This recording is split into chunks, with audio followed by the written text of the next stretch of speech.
There are many ways to mix black paint. Here are 3 of the easiest and most reliable formulas. Number 1 is ultramarine blue in an earth color. So you can use either burnt sienna or burnt umber. They both will make black. So here's the ultramarine blue, and then I'll mix in some of the burnt sienna.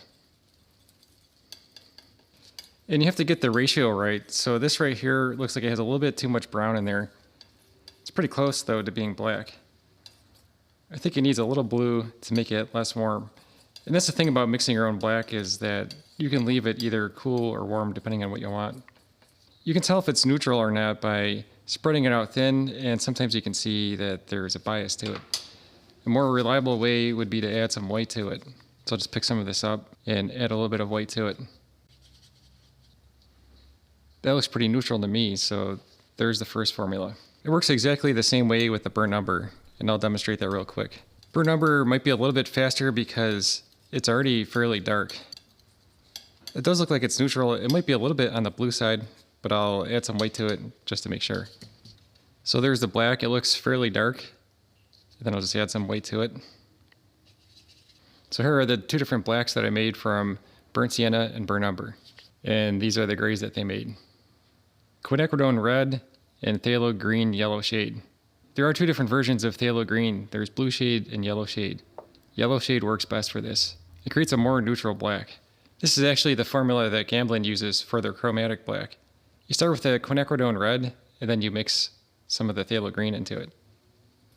When you add a little bit of the Phthalo green to it, it turns into this deep magenta color, which can be useful in its own right. But if you want black, you have to keep adding more. So I'm just going to mix this up and see what I have.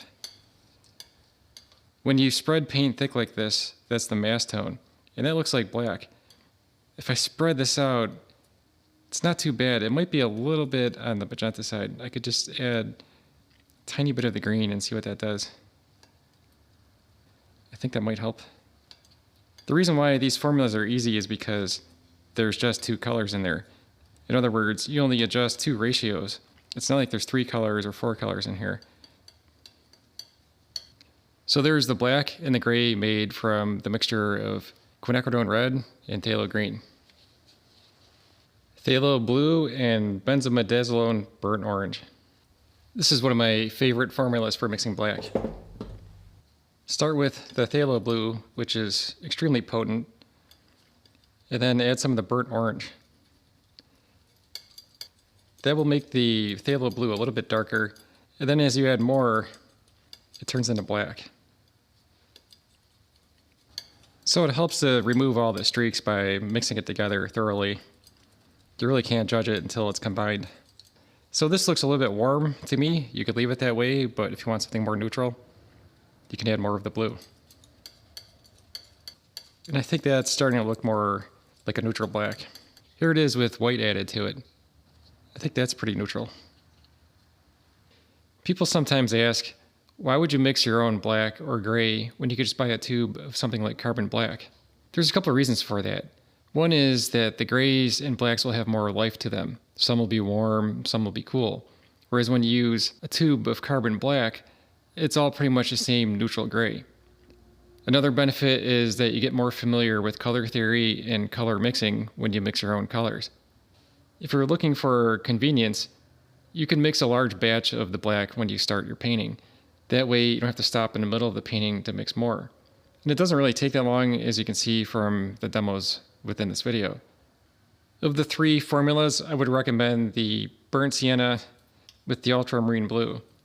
The reason why I recommend it over these other formulas is because most artists have ultramarine blue and they usually have burnt sienna on their palette, so it's already there. The other reason is that you can mix your own burnt umber by adding a little bit of this ultramarine blue to the burnt sienna. So here's a sample of that, and it's pretty close to the burnt umber color. The other advantage is that you get a wider range of colors. With the burnt sienna, you can get a lot of warm tones like this compared to the burnt umber. And you can achieve light blues with the ultramarine blue. So there's a wide range of tones you can get within a painting. So here's an example of a painting from James Gurney that was painted with ultramarine blue and burnt sienna. So aside from just mixing your own black, you can use these mixtures to create a painting that looks like it's in color. Or you can go completely neutral like I did in this painting of a tea kettle. For this painting, I used the phthalo blue and the burnt orange. Most of these colors are pretty neutral, but you can see there's a bluer tint to the tea kettle, and this background area is a little bit warmer. If you'd like to see how I painted this still life, I have a full demonstration. You can watch it next. Thanks for watching.